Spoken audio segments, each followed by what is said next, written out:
Hi dear friends, വീണ്ടും പുതിയൊരു വീഡിയോയിലോട്ടേക്ക് സ്വാഗതം.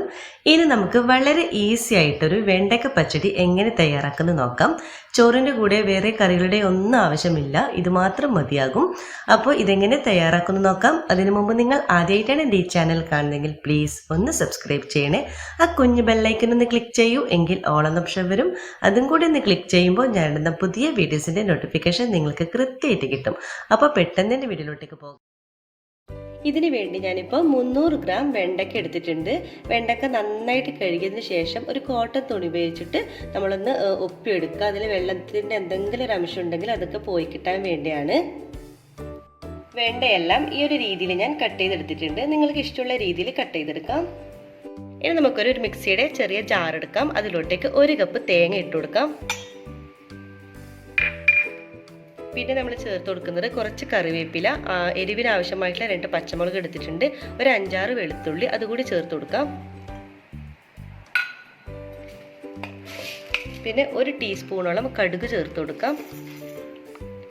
ഇനി നമുക്ക് 1 കപ്പ് തൈര് കൂടി ചേർത്ത് കൊടുക്കാം. അപ്പം എല്ലാം കൂടി നന്നായിട്ട് ഇവിടെ അരച്ചെടുത്തിട്ടുണ്ട്. ഇതിവിടെ മാറ്റി വെക്കാം. ഇനി നമുക്കൊരു പാൻ എടുക്കാം. പാനിലോട്ടേക്ക് കുറച്ച് ഓയിൽ ഒഴിച്ചു കൊടുത്തിട്ടുണ്ട്. അതിലോട്ടേക്ക് നമ്മൾ കട്ട് ചെയ്ത് വെച്ചിട്ടുള്ള വെണ്ട ചേർത്ത് കൊടുക്കാം. ഇതിനാവശ്യമായിട്ടുള്ള കുറച്ച് ഉപ്പ് ചേർത്ത് കൊടുക്കാം. എന്നിട്ട് ഉപ്പും കൂടി ചേർത്തിട്ട് നമുക്ക് ഒരു 2-3 സെക്കൻഡോളം നമുക്കിതൊന്ന് വഴറ്റിയെടുക്കണം. 1-2 സെക്കൻഡ് ആകുമ്പോൾ തന്നെ പെട്ടെന്ന് തന്നെ ഈ രീതിയിലായി കിട്ടും.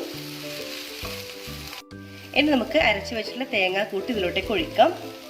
നമുക്ക് സ്റ്റൗ ഓഫ് ചെയ്യണം. എന്നിട്ട് നമുക്കിതൊന്ന് മിക്സാക്കി എടുക്കാം. തൈര് ചേർത്ത് കഴിഞ്ഞാൽ പിന്നെ നമ്മൾ അധികം ചൂടാക്കി എടുക്കരുത്. നന്നായിട്ടൊന്ന് എല്ലാമായിട്ട് നമുക്കൊന്ന് മിക്സാക്കി എടുക്കാം. അപ്പോൾ ഇതിലേക്ക് കുറച്ചും കൂടി ഉപ്പ് കൂടി ചേർത്ത് കൊടുക്കാം. എന്നിട്ടൊന്നും കൂടി മിക്സാക്കി എടുക്കാം.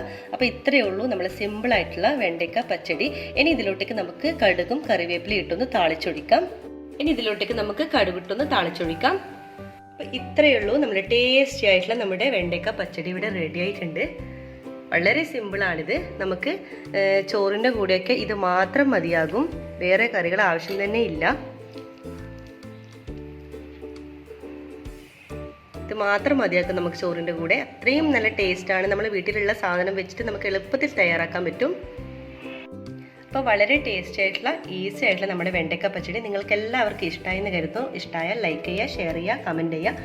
സബ്സ്ക്രൈബ് ചെയ്യാതെ കാണുന്നവരാണെങ്കിൽ ദയവായി ഒന്ന് സബ്സ്ക്രൈബ് ചെയ്യുക. ഇൻഷാ അല്ലാഹ് വീണ്ടും മറ്റൊരു നല്ലൊരു വീഡിയോയിലൂടെ വീണ്ടും കാണാം. അതുവരേക്കും എല്ലാവർക്കും ഒരിക്കൽ കൂടി താങ്ക് യു.